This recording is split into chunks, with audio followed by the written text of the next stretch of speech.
Hay 5 principios básicos que yo les pediría que revisemos para que no veamos el PIAD en el vacío. 1. Todas esas organizaciones exitosas, públicas y privadas, dentro de lo que se conoce como gestión pública moderna, el primer principio básico es tener muy claro quién es el usuario. ¿Quién es el usuario del servicio? Y yo creo que aunque nosotros repetimos mucho los niños, las niñas y los adolescentes, y a veces terminamos tomando un montón de decisiones en función de cualquier otra cosa, excepto de los usuarios, ¿verdad? Y entonces, sí quiero adelantarles, en efecto, que el PIAD es un instrumento para eso, es para mejorar nuestra capacidad de gestión pensando en los muchachos. ¿Y por qué quiero decir que a veces desconocemos quién es el usuario? Porque también nos hemos encontrado algunos centros educativos que hacen, especialmente en secundaria, los horarios en función de los profesores y no en función de los alumnos. Entonces ya ahí nos perdimos, ¿verdad? Se nos olvidó quién era el usuario, ¿verdad? Y también a veces lo hacemos en función de quiénes están interinos y quiénes están en propiedad. Entonces nos perdemos.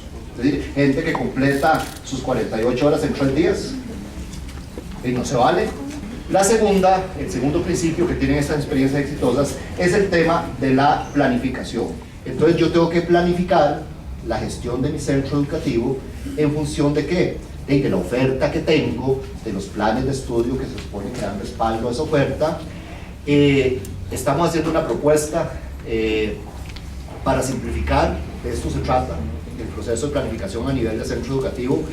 Pero el POA, el PAO, el PIN, el POI, el PIO, vean, son instrumentos de planificación a nivel de centro educativo que se hacen para cumplir con un requisito muchas veces, que no nos pase como nos pasa en algunos centros educativos que nos dicen, ah no, el POA lo hizo el director con fulano de tal, pero yo no sé.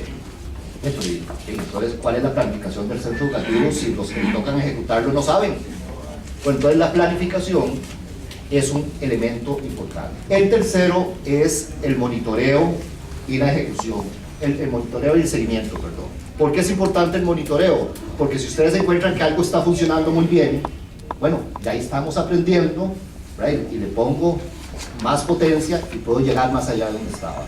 Y si hago monitoreo y me encuentro que algo no está funcionando, bueno, esa es la información que ocupo para tomar decisiones, ¿verdad? Entonces, gerencia pública moderna, cuando incorpora el tema del monitoreo, lo incorpora precisamente como una herramienta de aprendizaje. ¿Para qué? Para retroalimentar la toma de decisiones, para potenciar las cosas que están funcionando bien, para rectificar aquellas que están funcionando mal. El cuarto principio es el tema de evaluar resultados, ¿verdad? Y evaluar resultados, ¿por qué es importante? Bueno, primero porque evaluar resultados lleva implícito el que tuvimos que plantearnos metas. En Costa Rica venimos en medio de una gestión pública tradicional en donde estamos más acostumbrados a evaluar actividades o a evaluar o a administrar insumos que a evaluar resultados, ¿verdad? Y entonces yo siempre en son de broma le digo a la gente que cuando hacemos los ejercicios de rendición de cuentos en vez de rendición de cuentas, es que ya estamos acostumbrados a decir cuántos talleres hice, cuántas capacitaciones hice, cuántos frescos de limón hicimos, cuántos pan dulces, cuántas ferias, todo lo que estamos acostumbrados a hacer en un centro educativo. Pero cuando nos preguntamos ¿y cuáles fueron los resultados? A veces esa pregunta se queda sin respuesta. Y entonces tenemos que aprender a plantearnos metas, pero metas en función de ¿qué? No en función de actividades. O sea, hacer 5 talleres es parte de un proceso. Hacer 10 reuniones es parte de un proceso. Hacer una feria para motivar a la gente es parte de un proceso.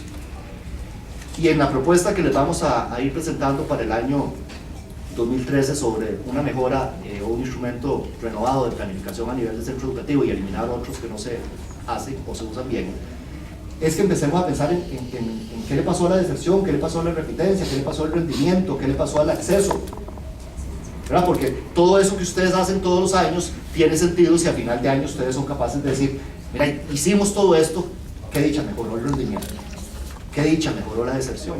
Aquí estamos hablando de un instrumento que nos va a permitir manejar información, porque el objetivo no es tener la información el objetivo es usar la información. Y el quinto principio es el de rendición de cuentas. Los centros exitosos también entendieron que rendir cuentas es importante. Y rendir cuentas no es decir lo que hice. Rendir cuentas es tener la capacidad de decir, vea, yo me propuse bajar la deserción en 3 años de 20 a 15 y en esos 3 años, mira, la logré bajar de 20 a 10. Bueno, ¿qué fue lo que hice? Rendir cuentas es contrastar la meta que me propuse contra el resultado que obtuve y empezar a preguntarme qué fue lo que pasó para que esa meta la sobrepasara, o que si mi meta era bajar de 20 a 15 y al final del periodo subí de 20 a 30, bueno, entonces ¿qué fue lo que pasó? Esto que les queremos presentar o retomar o reflexionar el día de hoy sobre el programa de informatización para el alto desempeño, lo que busca es tener un espacio de reflexión de cosas que nos pueden ir facilitando el trabajo. Facilitando el trabajo, ¿por qué? Porque la tecnología tiene que llevarnos a un punto de no retorno. Nosotros hemos tenido, y se lo voy a decir así de manera directa, ahora venía hablando con Félix, ha habido una discusión que se ha estado dando ahí en términos de que si es obligatorio, que si no es obligatorio. Vean, aquí la pregunta que tenemos que hacernos es, bueno, ¿qué? ¿Vamos a prohibir la tecnología? Es decir, hay gente que todavía está interesada en que prohibamos los registros electrónicos. Bueno, una opción es que en secundaria pasemos una directriz que diga que todo se hace a mano, ¿verdad? Porque ya nos están poniendo a tal nivel que casi que lo que ocupan es una directriz que diga que esto no es obligatorio. Pero entonces, si esto no es obligatorio, entonces no es obligatorio ninguno. Entonces no es obligatorio el uso de tecnología, ¿verdad? Porque aquí hay un esfuerzo de mejora que tenemos que ir haciendo.